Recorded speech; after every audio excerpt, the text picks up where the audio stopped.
MDH की हल्दी मिर्ची धनिया करे कमाल। ये रंग दे, ये खुशबू दे, ये तीखा, ये कम पड़े। क्या निराला MDH मसाला।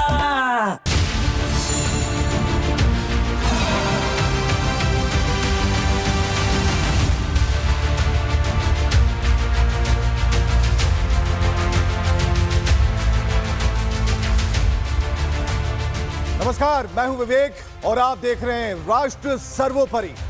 जहां सवाल हो राष्ट्र का, वहां जवाब केवल एक ही है, राष्ट्र सर्वोपरि।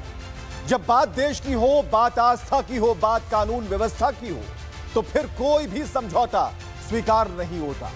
आज हम बात करने वाले हैं सनातन का चोला ओढ़कर पाप करने वाले उस पाखंडी की, जो मासूम बेटियों को शिक्षा देने के नाम पर गंदी हरकतें करता था। आपको बताएंगे कि कब, कैसे और कहां उसकी गिरफ्तारी हुई।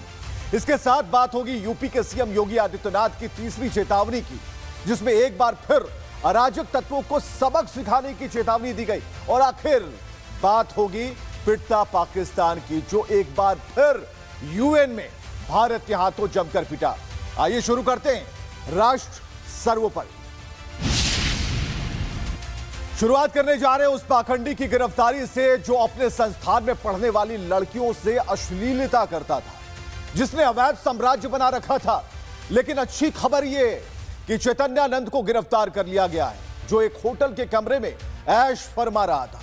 लेकिन अब उसके पापों का हिसाब किताब होगा। सवालों की जो लिस्ट है वो बाबा के कुचक्र का ताला तोड़ने वाली है। सवाल सिर्फ ये नहीं है कि बाबा की गिरफ्तारी हो गई तो सब कुछ हो गया, ठीक हो गया। अब जवाब तलाशे जाने हैं कि कब से ये सब चल रहा था, कितनी लड़कियों को ब्लैकमेल ये बाबा कर रहा था। देखिए,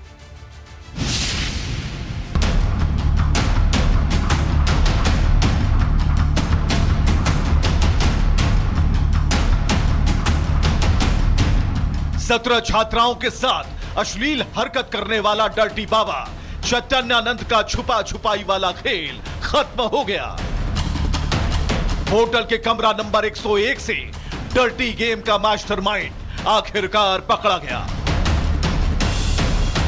दिल्ली पुलिस कोना कोना छान रही थी और बाबा आगरा के ताजगंज में एक होटल में छिपा था। पुलिस ने चैतन्यानंद को दबोच लिया। पुलिस को बाबा की आखिरी लोकेशन आगरा ही मिली थी और बाबा भी जानता था पुलिस उसके पीछे है। लेकिन आदतन दिमागी बीमारी का शिकार चैतन्यानंद होटल को ऐशगाह बनाए हुए था। रात के करीब 3:30 बज रहे थे जब होटल के दरवाजे पर पुलिस ने दस्तक दी। इससे पहले बाबा बार बार अपनी लोकेशन बदल रहा था। जानकारी के मुताबिक आगरा, मथुरा, वृंदावन में छिपा रहा। फरारी के दौरान 13 होटल बदले, रोज लोकेशन बदल रहा था। अलग अलग नामों से होटल का कमरा बुक कराता था। लोकेशन छिपाने के लिए मोबाइल बंद कर रखा था। इंटरनेट के जरिए ही करीबियों से संपर्क में था। 3 दिन से हमारी टीम बनी हुई थी। हमने अलग अलग स्टेटों में, दिल्ली के अलावा हरियाणा, राजस्थान, यूपी, उत्तराखंड, वेस्ट बंगाल तक भी हमने टीमें रवाना करी थी। ये जो आरोपी है पार्थसारथी उर्फ चैतन्यानंद सरस्वत की तलाश में। इसी दौरान हमें कल एक रात में सफलता मिली, जिसमें कि ये आगरा के एक होटल में हमें मिल गया। इसको वहाँ पे आइडेंटिफाई किया गया तो पता लगा ये वही है, तो इसको वहाँ से अप्रीहेंड किया गया। बाबा की गिरफ्तारी के बाद पुलिस का तनाव कम तो हुआ, लेकिन जांच कर रही पुलिस को तलाश उन सबूतों की थी जो बाबा अपने साथ लेकर घूम रहा था। तलाशी शुरू की गई तो 2 fake visiting card, 3 phone, 1 iPad मिला। इससे अभी 3 फोन मिले हैं, 1 आईपैड मिला है। उन सब की अभी जांच की जाएगी। और कुछ विजिटिंग कार्ड मिले हैं, जो कि ये फेक विजिटिंग कार्ड इसने बना रखे थे यूएन और ब्रिक्स के, अपने आप को भारत सरकार के अधिकारी दिखाते हुए। स्वामी चैतन्यानंद को पटियाला हाउस कोर्ट से शुक्रवार को करारा झटका लगा था। कोर्ट ने उसकी अग्रिम जमानत याचिका खारिज कर दी थी और अब कोर्ट ने भक्ति का चोला ओढ़कर अश्लीलता के मार्ग पर चलने वाले डर्टी बाबा को 5 दिन की पुलिस रिमांड में भेजने का आदेश दिया है। रिमांड में पुलिस चैतन्यानंद से गहराई से पूछताछ करेगी। चैतन्यानंद एक नहीं कई मामलों में आरोपी है, जिनमें चैतन्यानंद छात्राओं से यौन शोषण का आरोपी है। 17 छात्राओं ने यौन शोषण का आरोप लगाया है। ईडब्ल्यूएस कैटेगरी में पढ़ने वाली छात्राओं ने यह आरोप लगाया। आश्रम में बुलाकर छेड़छाड़ और धमकी देने का आरोप है। चैतन्यानंद छात्राओं को अश्लील मैसेज भेजता था, मोबाइल फोन पर सीसीटीवी फीड से निगरानी रखता था। सबूत मिटाने के लिए डीवीआर सिस्टम से उसने छेड़छाड़ की थी। दुनिया जिसे बाबा, महंत, धर्मात्मा समझती थी, उनका भ्रम उसी के संस्थान में पढ़ने वाली लड़कियों के आरोपों ने तोड़ डाला। इतना ही नहीं, बाबा बहुत बड़ा खिलाड़ी था। खुलासे में करोड़ों की हेरफेर का भी उसके ऊपर आरोप लगा है। उसने Sharda Institute of Indian Management Trust के समानांतर एक नया ट्रस्ट बनाया। नया ट्रस्ट बनाकर संस्थान की कीमती जमीन और फंड्स पर कब्जा करने की कोशिश की। चैतन्यानंद ने लगभग 20 करोड़ रुपए नए ट्रस्ट में ट्रांसफर कर दिए। जुलाई 2025 से अब तक करीब 60 लाख रुपए कैश भी निकाले गए। फर्जी बाबा के रुतबे में कोई कमी नहीं थी। महंगी गाड़ियां और अपना प्रभाव दिखाने के लिए प्रधानमंत्री दफ्तर के नाम का फर्जी इस्तेमाल करता था। कभी यूएन की विजिटिंग तो कभी खुद को परमानेंट ब्रांड एम्बेसडर, यहां तक कि ब्रिक्स का विजिटिंग कार्ड बनवाकर लोगों को बेवकूफ बनाता था। लेकिन पाप का घड़ा अब भर चुका था। स्वामी चैतन्यानंद सरस्वती को श्रृंगेरी शारदा पीठ ने निलंबित जरूर कर दिया और राष्ट्रीय महिला आयोग ने मामले पर कार्रवाई जरूर की, लेकिन कई सवाल अब भी बाकी हैं। उत्पीड़न कितने समय से चल रहा था? क्या स्टाफ को इसकी जानकारी थी? अश्लीलता और ब्लैकमेलिंग क्यों की जा रही थी? लड़कियों की वीडियो डिलीट क्यों की गई? छात्राओं को अवैध मांगे मानने का दबाव क्यों बनाया जा रहा था? तो कई सवाल हैं जो चैतन्यानंद से पूछे जाने हैं। अब यह देखना होगा कि उसका जवाब कैसे देता। हालांकि चैतन्यानंद ने जब रिपब्लिक भारत से बातचीत की तो उसने कहा कि लाई डिटेक्टर टेस्ट के लिए मैं तैयार हूं, यानी कि तब तक जब तक वो भाग रहा था अपनी तैयारियां पूरी उसने कर ली थी। आगे बढ़ते हैं। एक तस्वीर सबसे पहले आपको दिखाते हैं। उत्तर प्रदेश की यह तस्वीर हम आपको दिखाएंगे। उत्तर प्रदेश के मुख्यमंत्री 3 बार 3 मंचों से वो सारी बातें कह चुके हैं, चेतावनी दे चुके हैं, लेकिन जो हुड़दंगी है उनकी तस्वीर सबसे पहले हम आपको दिखा रहे हैं। ये बरेली उत्तर प्रदेश जो घटनाक्रम हुआ, सड़कों पर पत्थरबाजी हुई, पुलिस को पीटा गया, मारा गया, उनके ऊपर हमले किए गए। ये सभी आरोपियों को जरा देखिए, इनकी पेशी हुई है। और प्रेस कॉन्फ्रेंस में जब पुलिस की टीम प्रेस कॉन्फ्रेंस कर रही थी तब इन्हें दिखाया गया हाथ जोड़कर अपनी गलती मान रहे हैं कि बहुत बड़ी गलती हो गई। मौलाना जो कि एसी कमरे में बंद होकर फरमान काट रहा था और इन युवाओं को पिटने के लिए छोड़ रखा था, इन्हें दंगाइयों का तमगा देने के लिए उसने इन्हें सड़कों पर भेज दिया। तो यह तस्वीर दिखानी जरूरी थी। लेकिन उत्तर प्रदेश में क्या होता है, यह बात हम आपको जरूर बताएंगे। और यह बताएंगे कि तीसरी बार जब योगी आदित्यनाथ मंच पर आए तो आखिर उन्होंने क्या कहा और किस तरीके से उत्तर प्रदेश की जनता को संबोधित किया कि अब डरने की जरूरत नहीं है। जो ईंट पत्थरों से सवाल पूछेंगे, हाथों में ईंट पत्थर लेकर डंडों से उन्हें जवाब दिया जाएगा। देखिए।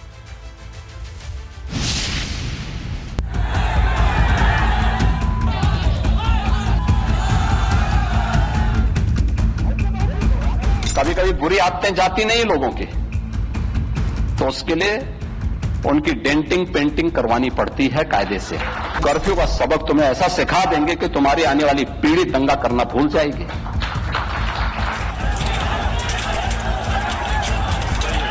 तालिबानी व्यवस्था और यह दारुल इस्लाम की उनकी मंशा उनको जन्नत में पूरी नहीं होने वाली है, जहन्नुम में उससे पहले उनको जाना पड़ेगा।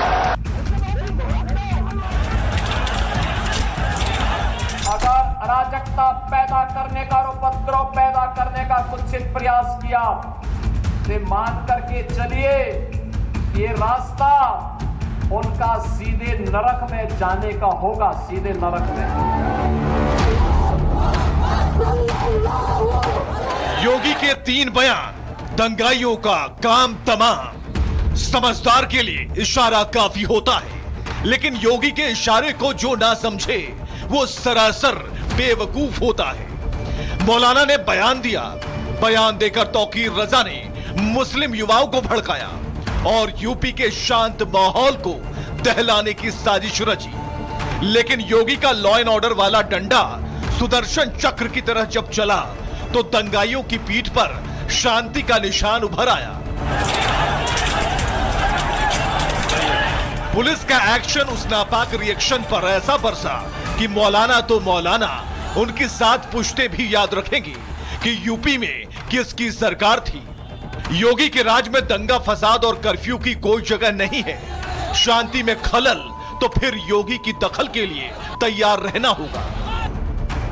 बलरामपुर के मंच से योगी ने तीसरी बार खुलेआम ऐलान कर दिया, कुछ तत्व ऐसे भी हैं जिन्हें विकास अच्छा नहीं लगता, जो उत्सव के समय उपद्रव चाहते हैं और अराजकता को अपना जन्मसिद्ध अधिकार समझते हैं। योगी ने चेतावनी देते हुए लाउड एंड क्लियर मैसेज दे दिया कि विकास में बाधक बनने वालों का विनाश तय है। ये सपा और कांग्रेस की सरकार नहीं, योगी की सरकार है। वह समय गया जब समाजवादी पार्टी की सरकार हुआ करती थी, कांग्रेस की सरकारें हुआ करती थी, ये लोग दंगा करवाते थे। वह समय अब चला गया है। अब ये डबल इंजन की सरकार है। अगर अराजकता पैदा करने का और उपद्रव पैदा करने का कुत्सित प्रयास किया तो मान करके चलिए कि ये रास्ता उनका सीधे नरक में जाने का होगा, सीधे नरक में। आई लव मोहब्बत की तख्तियों के बहाने अपनी राजनीतिक रोटियां सेकने वाले मौलानाओं को योगी ने आस्था का मतलब समझा दिया, तो आस्था को पोस्टर बनाकर अराजक माहौल पैदा करने वालों को बता दिया कि कैसे ये कुछ लोग मुस्लिम युवाओं के हाथों में विरोध की तख्तियां देकर अपना उल्लू सीधा कर रहे हैं।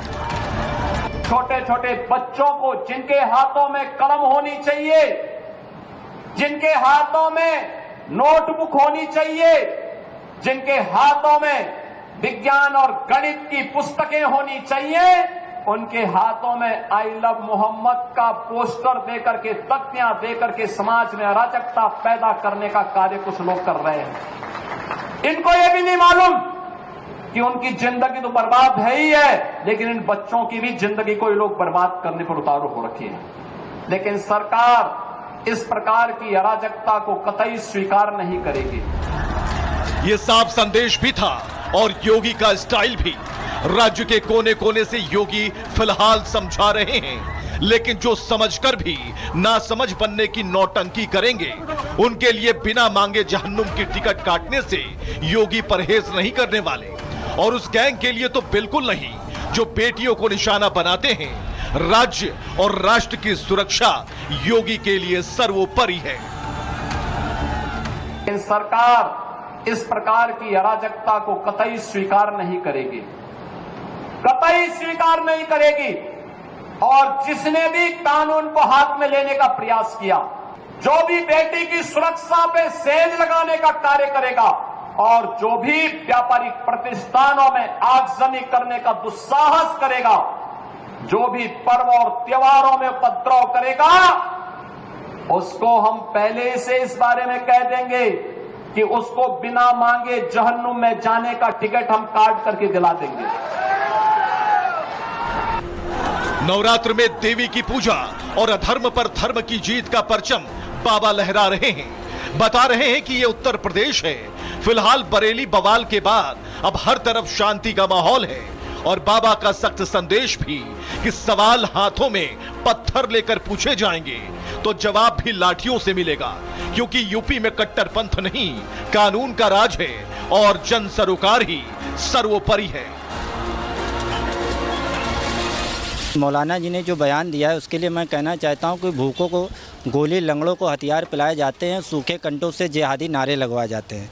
योगी जी इस देश उत्तर प्रदेश के जिस तरह से काम कर रहे हैं उसमें अराजकता की कोई जगह नहीं है। देखिए, मैं मुख्यमंत्री जी के बयान से बिल्कुल सहमत हूं और मेरा एक ही कहना है, जो भी जिहादी तत्व हैं वो अगर किसी भी तरह का संपत्ति का नुकसान करते हैं या अराजकता फैलाते हैं तो युवाओं के लिए एक ही नारा है, आई लव योगी और आई लव बुलडोजर। लेकिन विपक्ष को अभी भी पुलिस की कार्रवाई और योगी का बयान गलत दिखाई दे रहा है। उन्हें नहीं दिख रहा कि कैसे मजहब के नाम पर भीड़ जुटाई जाती है, मस्जिद से निकलकर पोस्टर लहराए जाते हैं और पुलिस पर पत्थर बरसाए जाते हैं। कभी अखिलेश तो कभी सपा की प्रवक्ता सुमैया राणा, तो अब मौलाना साजिद रशीदी का नाम भी शांति के आलोचकों में जुड़ गया है। उनका जो बयान आया कल कि डेंटिंग पेंटिंग ये एक ऐसा शब्द है जो अमर्यादित है। संविधान में ऐसे शब्दों की और ख़ास तौर से जो लोग संवैधानिक पद पे बैठे हुए हैं ऐसे लफ्ज़ों का इस्तेमाल नहीं करना चाहिए।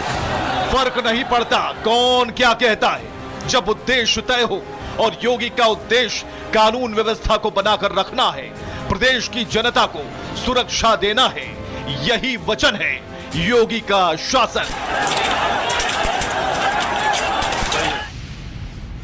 तो साफ संदेश है कि अगर दंगा करोगे, हुड़दंगी बनोगे तो फिर नरक में जाओगे। टिकट योगी आदित्यनाथ दे देंगे, कानून व्यवस्था के साथ कोई समझौता नहीं किया जाएगा। एक और तस्वीर आपको दिखाने रहे इससे जुड़ी हुई।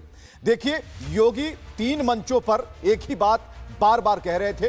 दूसरी तरफ एक्शन हो रहा था। मौलाना के अहम मित्र के यहां बुलडोजर एक्शन की तैयारी चल रही थी।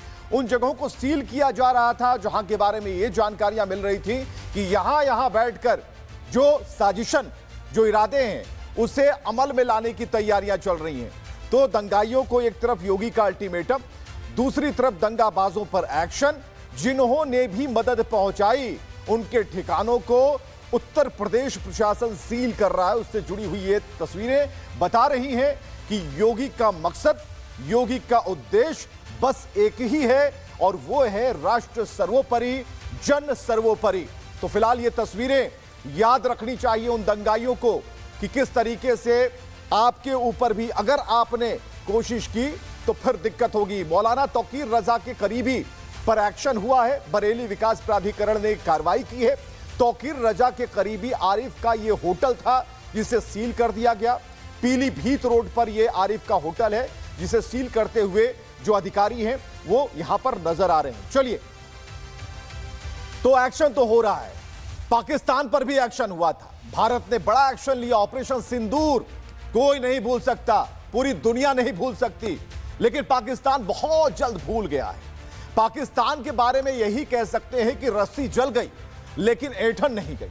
पाकिस्तान अपनी इस आदत के चलते हर बार वैश्विक और घरेलू मंचों पर पिटता रहा।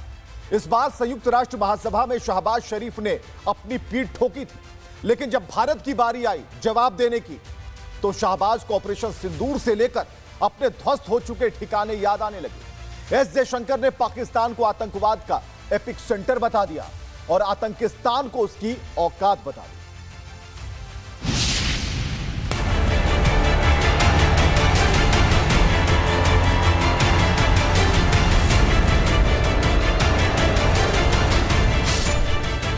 पाकिस्तान आतंकवाद का ग्लोबल सेंटर।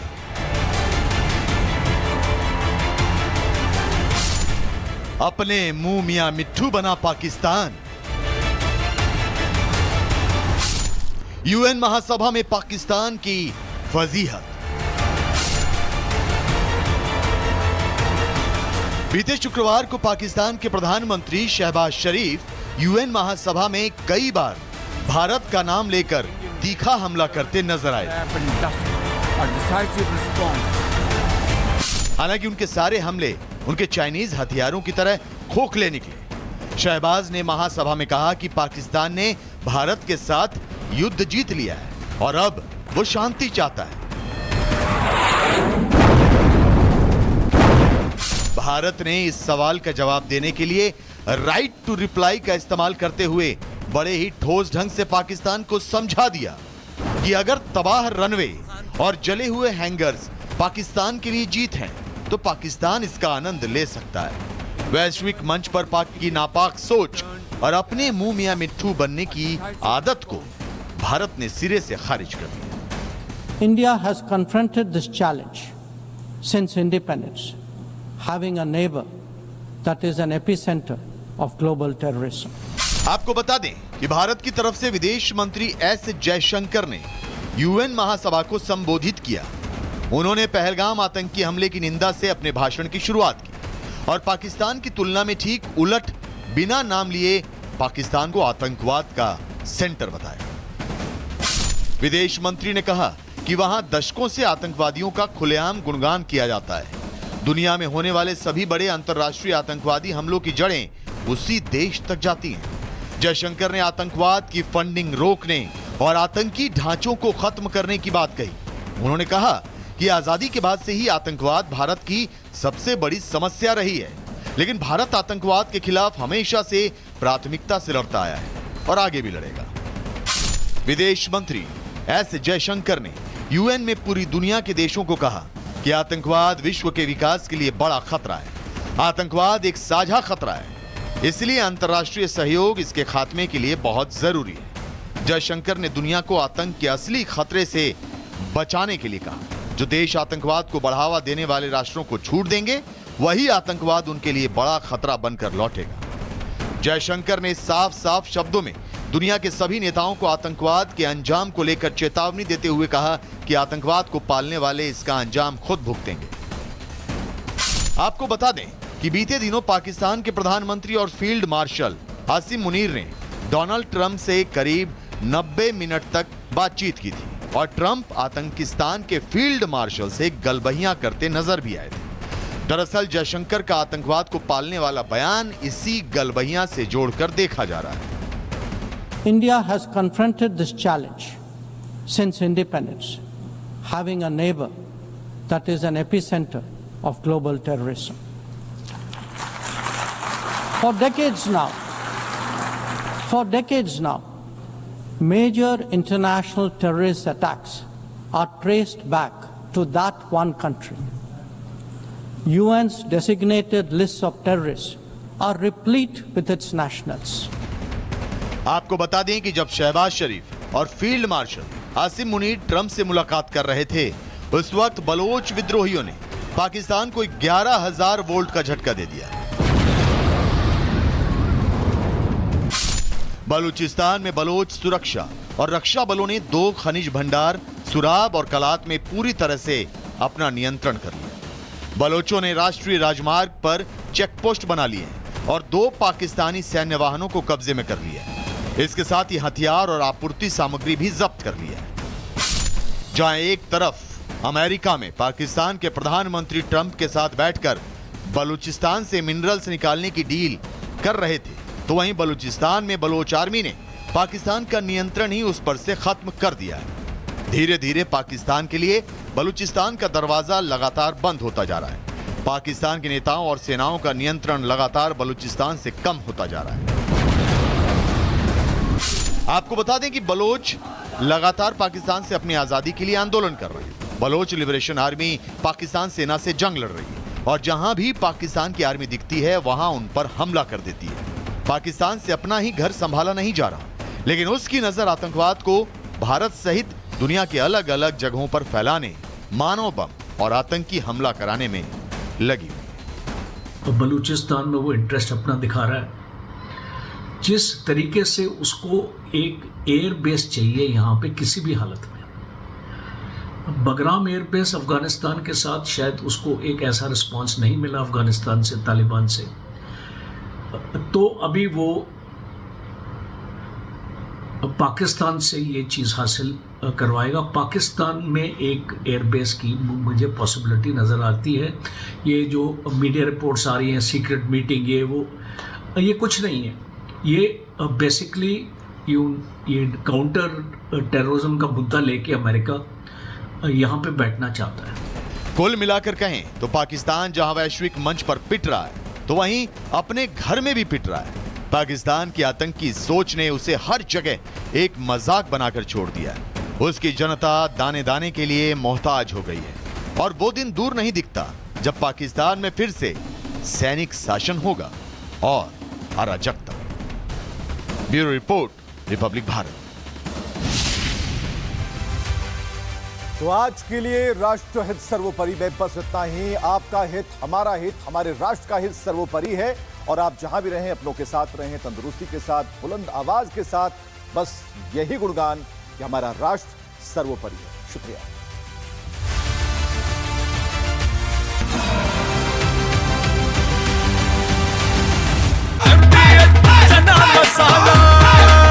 अब छोलिया हो या लोबिया, सफेद चने या काले चने, सब कुछ मजेदार बने।